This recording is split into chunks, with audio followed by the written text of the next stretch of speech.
Selamat pagi anak-anak. Bagaimana nak kabar kalian hari ini? Ya, ibu berharap kalian semua dalam keadaan yang baik dan sehat ya. Nah, siapa yang pagi hari ini sedang mengucap syukur? Jika ada yang belum, yuk kita sama-sama bersyukur atas kasih Tuhan.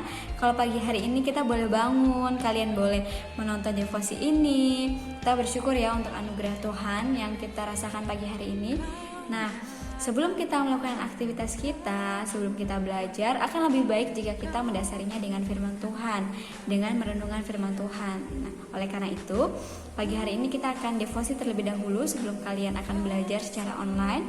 Nah, mari siapkan Alkitabmu, lalu kita akan sama-sama berdoa membuka devosi kita. Mari kita bersatu di dalam doa. Tuhan yang baik yang kami sembah di dalam nama Yesus Kristus, kami bersyukur ya Tuhan untuk pagi hari ini, untuk kekuatan kesehatan yang Tuhan masih berikan. Kami mengucap syukur kalau Tuhan telah menyertai dan menjaga kami selama kami beristirahat. Tuhan, pagi hari ini kami akan memulai hari kami dengan merenungkan firman Tuhan. Kiranya Tuhan memberkati hati dan pikiran kami, biarlah hati kami seperti tanah yang subur, sehingga ketika firman-Mu disampaikan itu boleh bertumbuh dan berbuah ya Bapa. Berkati juga ya Tuhan telinga kami, telinga anak-anak, supaya kami boleh dengar-dengaran akan firman Tuhan. Kami menyerahkan waktu devosi kami ini ke dalam Tuhan. Di dalam nama Yesus kami telah berdoa dan mengucap syukur. Amin. Amin. Nah, mari ambil Alkitabmu. Pagi ini tema devosinya adalah diberi kuasa, ya, diberi kuasa temanya. Nah, nas Alkitabnya itu dari Kisah 13 ayat 4 sampai dengan ke-12. Sudah ketemu? Jika sudah, kita akan membaca bersama-sama ya keseluruhan ayat yang tadi Ibu bacakan. Kisah 13 ayat 4 sampai 12. Lembaga Alkitab Indonesia memberikan judul perikop Saulus dan Barnabas di Pulau Siprus. Dalam hitungan ketiga kita akan membaca bersama-sama. 1, 2, 3 ya. Oleh karena disuruh Roh Kudus, Barnabas dan Saulus berangkat ke Seleukia, dan dari situ mereka berlayar ke Siprus. Setiba di Salamis, mereka memberitakan firman Allah di dalam rumah-rumah ibadat orang Yahudi, dan Yohanes menyertai mereka sebagai pembantu mereka.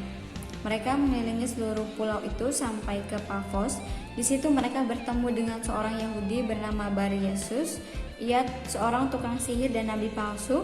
Ia adalah kawan gubernur pulau itu, Sergius Paulus, yang adalah orang cerdas.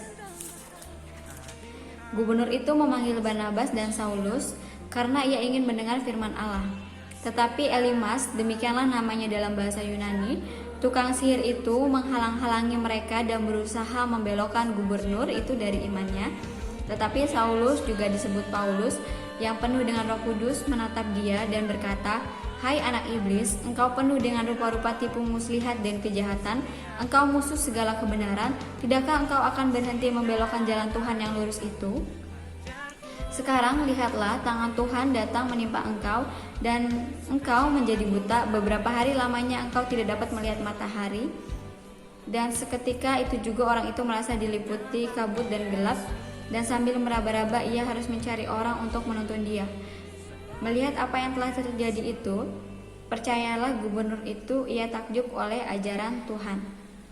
Amin. Demikian untuk firman Tuhan. Nah, hari ini judulnya adalah diberi kuasa. Tadi Ibu sudah sampaikan ya di awal. Nah, kira-kira apa sih yang mau kita pelajari melalui devosi kita pagi hari ini? Nah, Ibu akan memberikan sebuah cerita. Begini ceritanya.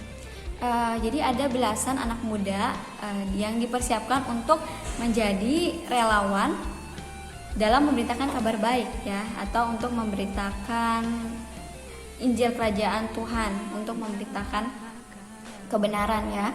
Jadi mereka itu diajarkan oleh para ahli dan juga hamba Tuhan berbagai pengetahuannya tentang budaya, cara bergaul dan sebagainya. Dan tentunya mereka juga belajar tentang Tuhan Yesus ya, tentang pengajaran kekristenan, tentang firman Tuhan gitu. Lalu mereka juga dimotivasi untuk bertekun di jalan Tuhan. Karena apa? Karena diri mereka itu harus menjadi kesaksian. Mereka dipersiapkan menjadi kesaksian ya, tadi Ibu sudah katakan. Nah, mereka dituntut menjadi kesaksian yang hidup bagi orang-orang yang ada di sekitar mereka. Dari semua yang tadi Ibu sudah jelaskan, mereka dipersiapkan, mereka belajar. Kira-kira menurut kalian cukup gak sih semua bekalnya tersebut untuk mereka bisa menjadi berkat bagi orang-orang di sekitar mereka? Cukup gak kira-kira? Mereka udah belajar tuh, udah dipersiapkan, belajar firman Tuhan, belajar tentang budaya, terus cara bergaul. Kira-kira cukup gak mereka bisa menjadi berkat atau bisa menjadi kesaksian bagi orang-orang di sekitar mereka? Tentu saja tidak cukup ya. Kenapa tidak cukup? Karena pelatihan itu atau semua pengajaran yang diberikan itu sama saja tidak akan berarti jika mereka tidak diperlengkapi dengan kuasa Roh Kudus ya. Jika mereka tidak meminta pertolongan dari Roh Kudus, itu semua tidak akan cukup. Walaupun mereka mungkin udah belajar banyak, mereka udah sangat pintar, mereka udah mengerti sekali firman Tuhan, tapi kalau mereka nggak minta pertolongan Roh Kudus, maka itu tidak cukup untuk mereka bisa menjadi kesaksian bagi orang-orang di sekitar mereka ya. Lalu apa kaitan cerita tersebut dengan firman yang kita baca hari ini? Ada ya. Jadi belajar dari pengalaman Paulus dan juga Barnabas kala mereka memberitakan Injil Yesus Kristus ya, waktu mereka diutus ke Siprus tadi yang kita sudah baca ya. Mereka juga berhasil untuk memberitakan firman. Tapi kira-kira mereka itu berhasil karena kekuatan mereka sendiri nggak? Enggak, bukan ya. Mereka itu berhasil juga karena apa? Karena kekuatan dan pertolongan dari Roh Kudus, bukan karena kemampuan atau kekuatan pribadi mereka, bukan karena Paulus atau Barnabas jago atau mereka pintar, bukan. Tapi karena apa? Ada Roh Kudus yang menyertai mereka, Roh Kudus yang membimbing dan memerintah dan memberikan arahan kepada mereka. Tadi kita sudah baca di ayat 14 ya. Nah, kemudian di Pulau Siprus, ketika Gubernur Sergius yang tadi ya, gubernur itu bermaksud mengikut Yesus ketika gubernur memanggil Yesus dan Barnabas, tadi kita sudah baca ya. Nah, dia dialang-alangi oleh sahabatnya, yaitu tukang sihir tadi ya. Jadi ketika gubernur berniat untuk bisa mengenal Tuhan, tapi si penyihirnya ini malah menghalangi dia supaya dia tidak ingin, supaya si gubernur ini tidak mencari kebenaran Tuhan gitu ya, yang bernama Bar Yesus tadi. Jadi yang menghalangi dia adalah Bar Yesus ini tukang sihir ya. Kemudian kenapa ya kira-kira kayak gitu? Kenapa kira-kira ketika ada orang yang ingin mencari Tuhan, mengikut Tuhan, ada saja yang menghalangi? Kenapa? Karena iblis itu tidak suka ada anak manusia yang bertobat ya. Makanya ada Bar Yesus yang menghalangi si gubernur ini. Namun apa yang terjadi? Paulus itu dipenuhi Roh Kudus ya. Paulus yang dipenuhi Roh Kudus membuat penyihir tadi, membuat Bar Yesus tadi itu menjadi buta.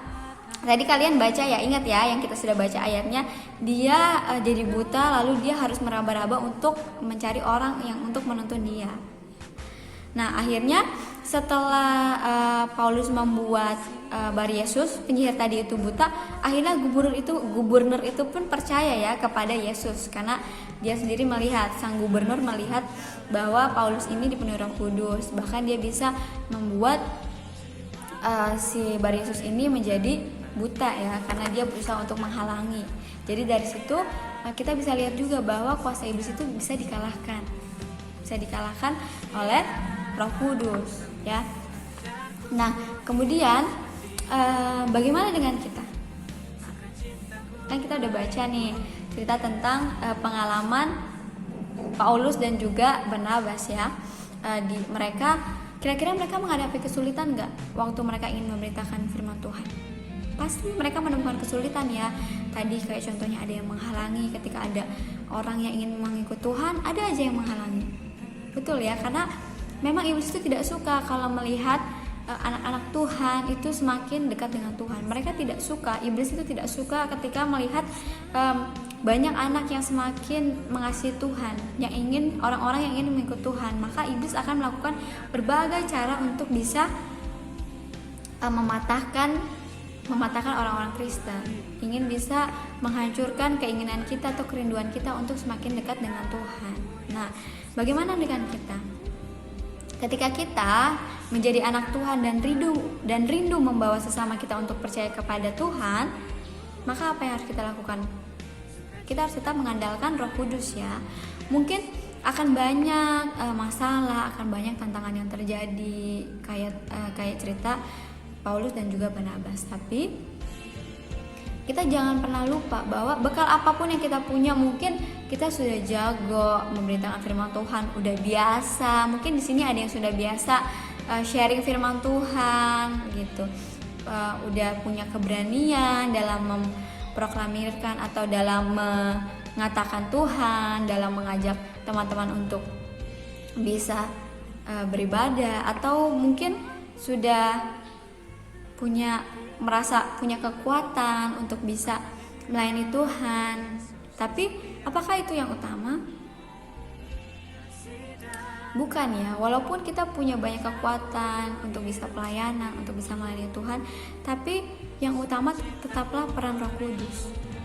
Betul. Mungkin kamu mampu untuk bisa memberitakan firman Tuhan, kamu mampu bermain musik, kamu mampu menari bagi Tuhan. Tapi itu bukan karena kekuatanmu sendiri, bukan karena kamu yang hebat, bukan karena kamu yang jago. Tapi di dalam situ Roh Kudus yang bekerja.